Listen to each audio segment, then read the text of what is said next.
Sector में reservation है, public undertaking sector में रिजर्वेशन है। अगर गवर्नमेंट सेक्टर खत्म कर दो, पब्लिक अंडरटेकिंग सेक्टर खत्म कर दो, प्राइवेटाइजेशन हो जाएगा।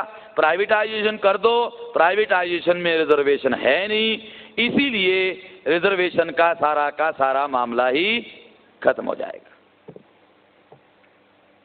यानी जब हमारे योग्य कैंडिडेट उपलब्ध होना शुरू किया तो उन्होंने रिजर्वेशन का सारा मामला ही खत्म करने के लिए प्राइवेटाइजेशन का कार्यक्रम शुरू कर दिया।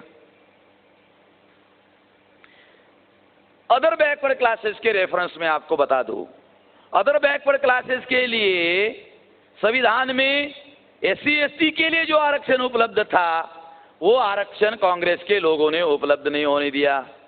इसके लिए बाबा साहब अम्बेडकर ने कांग्रेस से लड़ाई लड़ी। अदर बैकवर्ड क्लासेस के लोगों को संविधान सभा में गांधी जी ने चुनकर जाने नहीं दिया। आज तक अदर बैकवर्ड क्लासेस के लोगों को मालूम नहीं है कि गांधी जी ने संविधान सभा में अदर बैकवर्ड क्लासेस के लोगों को चुनकर जाने नहीं दिया। उनके नेताओं को भी मालूम नहीं है, और इस वजह से संविधान सभा में अदर बैकवर्ड क्लासेस के आरक्षण के लिए कांग्रेस के लोगों के साथ में बाबा साहब अम्बेडकर को झगड़ा करना पड़ा। 340वां आर्टिकल इसीलिए आया, इसके लिए उन्होंने इस्तीफा दिया। इस्तीफा देने की वजह से कालेलकर कमीशन बना, एक कमीशन बना। कमीशन का चेयरमैन नेहरू ने पूना के ब्राह्मण को बनाया। बाबा साहब को लगा साला ये नेहरू बदमाशी कर सकता है, इसलिए कमीशन के अंदर उन्होंने अपने आदमी रखे। 2218 जातियों को आइडेंटिफाई किया और रिकमेंडेशन किया। डॉक्टर राजेंद्र प्रसाद राष्ट्रपति थे, वो आग बबूला हो गए। उन्होंने लेटर लिखा, नेहरू को लेटर मिला, कालेलकर को बुलाया, उसने लेटर लिखवाया, उसको आधार लेकर पार्लियामेंट में घोषित किया, और ये सारा मामला नेहरू ने सैबोटेज कर दिया, नहीं मिलने दिया। मगर जब बाद में मंडल कमीशन बना और मंडल कमीशन जब लागू हो गया, लागू होने के बाद में वीपी सिंह ने जब लागू किया तो घसीट कर उसको सुप्रीम कोर्ट लेके गए।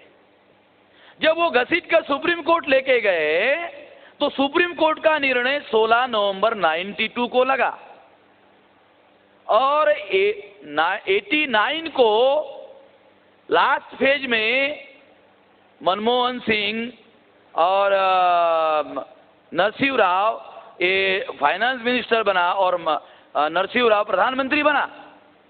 यानी 16 नवंबर 92 को मंडल कमीशन का जजमेंट क्लियर हुआ, और 2 साल पहले नरसिंह राव प्रधानमंत्री बनकर उसने प्राइवेटाइजेशन का निर्णय लागू कर दिया। यानी मंडल कमीशन का निर्णय बाद में लागू हुआ और प्राइवेटाइजेशन का निर्णय पहले लागू हो गया। परिणाम क्या हुआ कि मंडल का कमीशन लागू होने के पहले ही प्राइवेटाइजेशन का कार्यक्रम शुरू हो गया।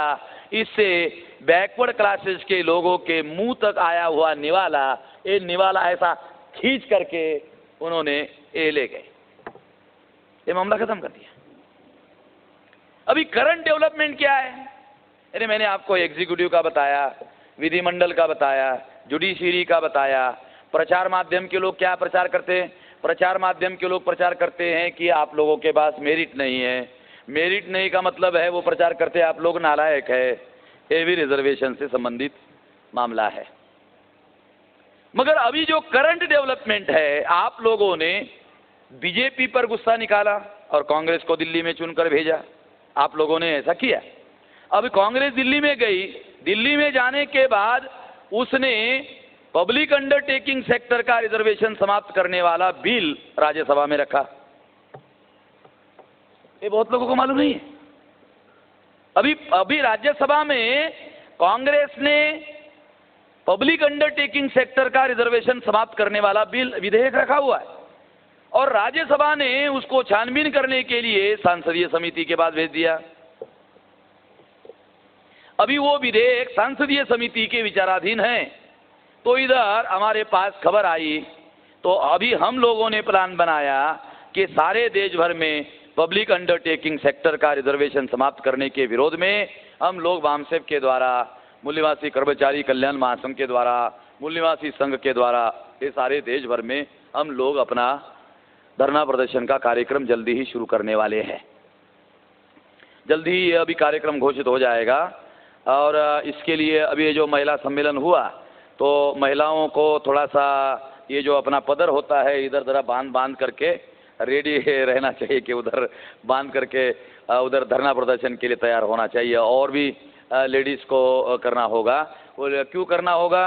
क्योंकि अगर लेडीज़ ऐसा नहीं करेगी तो उसका जो बड़ा बेटा है, आप लोगों का जो बड़ा बेटा है, वो घर में रोटी खाता रहेगा और कमा कर कुछ भी नहीं लाएगा। तो परेशानी माँ को होगी, क्योंकि उसका बाप बेटे को गाली देगा तो माँ को परेशानी होगी कि बाप बेटे को गाली क्यों दे रहा है। अब माँ को मालूम नहीं कि बाप क्यों गाली दे रहा है, इसलिए मैं माँ को बता रहा हूँ एक गाली देने का कारण ये है भाई।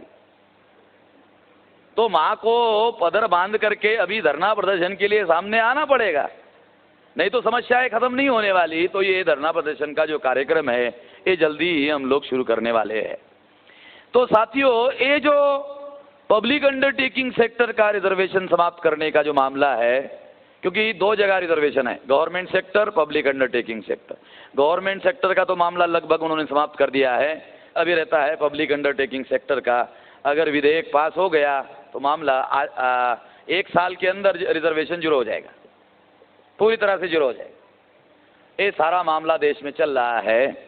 और ये जो सारा मामला देश में चल रहा है, ऐसे परिस्थिति में शिक्षक लोगों की सामाजिक जिम्मेवारी क्या है? ऐसे परिस्थिति में शिक्षकों की सामाजिक जिम्मेवारी क्या है? इसके पहले की सामाजिक जिम्मेवारी आप लोगों को बता दिया जाए। एक बात और, रिजर्वेशन समाप्त करने का जो कार्यक्रम है वो है प्राइवेटाइजेशन। प्राइवेटाइजेशन ये आखिरी हमला है और फाइनल स्टेप है। प्राइवेटाइजेशन से रिजर्वेशन टोटली जीरो हो जाएगा। ये बात हम लोग 14 साल से बता रहे हैं। जब हम 14 साल से बता रहे थे तो बहुत सारे लोग बोलते थे कि अब हम सबके लोग पागल हो गए हैं, रिजर्वेशन समाप्त हो सकता है। अरे बाबा साहब अम्बेडकर ने ऐसा संविधान में लिख कर रखा कि कोई संविधान को हाथ भी नहीं लगा सकता। संविधान को अगर किसी ने हाथ लगाया तो साले को छाट देंगे। इसलिए मैं बहुत सारे अनुयायियों को पूछते रहता हूं कि भाई बाबा साहब अम्बेडकर का संविधान पढ़ा? तो पढ़ा तो नहीं, देखा भी नहीं, दूर से देखा, दूर से भी नहीं देखा। अरे जब दूर से भी नहीं देखा तो वो दूर से हाथ लगा देंगे, तुम कहाँ देखोगे? हाथ भी लगा देंगे, वो ख़त्म भी कर देंगे और आपको पता भी नहीं चलने देंगे और तुम चिल्लाते रहोगे हाथ लगाओगे तो बाबा साहब के संविधान को देख लूंगा। अरे क्या देख लोगे भाई? लगा भी दिया, ख़त्म भी कर दिया, रफा दफा कर दिया और तुम देखच रहे हो। ये हो रहा है। तो इस तरह से ये जो सारा कार्यक्रम चल रहा है आज के तारीख में, इसका अगर प्रतिरोध करना है तो इसमें शिक्षक लोग, गांव-गांव में जो शिक्षक लोग हैं, देहात में शिक्षक लोग हैं, वो बहुत बड़े पैमाने पर ये काम कर सकते हैं। तो हम लोग प्लान बना रहे, क्योंकि जो 6 लाख गाँव में संगठन पहुंचाने का जो कार्यक्रम है उसमें हम लोग प्लान बना रहे हैं कि देहात में शाखाएं बनाने का और आंदोलन पहुंचाने का जो कार्यक्रम है उसमें शिक्षक सबसे बड़ी भूमिका निभा सकता है। क्योंकि हर गांव में कम से कम एक टीचर की स्कूल तो होती होगी। तो 6 लाख गांव में ये आंदोलन हम लोग पहुंचा सकते हैं और इसमें शिक्षक का बहुत बड़ा रोल हो सकता है। शिक्षक की बहुत बड़ी भूमिका हो सकती है। मैं मानता हूं कि शिक्षकों के अकेले माध्यम से ये आंदोलन राष्ट्रव्यापी आंदोलन में परिवर्तित किया जा सकता है। तो इस बात को ध्यान में रखते हुए मैं ये मानता हूं कि हमारा जो समाज है उनके पास क्या है? उनके पास संख्या है। उनके पास क्या है? संख्या है, साधन नहीं है। आंदोलन चलाने के लिए बुद्धि, पैसा, हुनर, समय, श्रम, साधन चाहिए। साधन हमारे लोगों के पास नहीं है। साधन हमारे पढ़े लिखे लोगों के पास में है। बुद्धि है, पैसा है, हुनर है, समय है, श्रम है, ये साधन उनके पास में है। मगर जिनके पास साधन है उनके पास संख्या नहीं है, और जिनके पास संख्या है उनके पास साधन नहीं है। इसलिए साधन वाले लोगों को चाहिए संख्या वाले लोगों के साथ संगम कर ले। अगर वो इस तरह का संगम करते हैं तो क्या होगा? संगम करने से ये शक्ति का निर्माण होगा। अगर शक्ति का निर्माण हुआ तो क्या होगा? राष्ट्रव्यापी आंदोलन का निर्माण हो सकता है। इसलिए ये राष्ट्रव्यापी आंदोलन खड़ा करने के लिए यहाँ जो सारे प्रदेश भर से जो बहुत सारे शिक्षक यहाँ आए हुए हैं, तो मैं शिक्षकों को ये अपील करता हूँ कि ये राष्ट्रव्यापी आंदोलन बनाने के लिए शिक्षकों को ये जिम्मेवारी उठानी होगी। उनको ये जिम्मेवारी लेनी चाहिए कि ये राष्ट्रव्यापी आंदोलन हम लोगों को खड़ा करना है। इसलिए मैं ऐसे शिक्षकों को निमंत्रण देता हूँ, आमंत्रण देता हूँ राष्ट्रव्यापी आंदोलन खड़ा करने के लिए। जो शिक्षक आएंगे उनको साथ में लेंगे, जो शिक्षक नहीं आएंगे उनको अगले शुक्रवार का निमंत्रण देंगे। कोई बात नहीं है कि अगर अभी नहीं आते हैं तो अगले शुक्रवार को आ जाएंगे, क्योंकि समझने को मैं समझा रहा हूं, मगर समझने को थोड़ा समय लगता है, समझने को थोड़ा समय लगता है। जैसे किसी के घर में बल्ब होगा, जब वो बटन दबाते हैं तो इमीडिएट बल्ब ऑन हो जाता है, मगर किसी के घर में ट्यूबलाइट होगा तो आप लोगों को अनुभव होगा कि जब आप ट्यूबलाइट का बटन दबाते हो तो क्या बटन दबाते ही ट्यूबलाइट ऑन हो जाता है? नहीं होता है। ट्यूबलाइट कैसे ऑन होता है? देखो मैं आपको अब बताता हूं उदाहरण।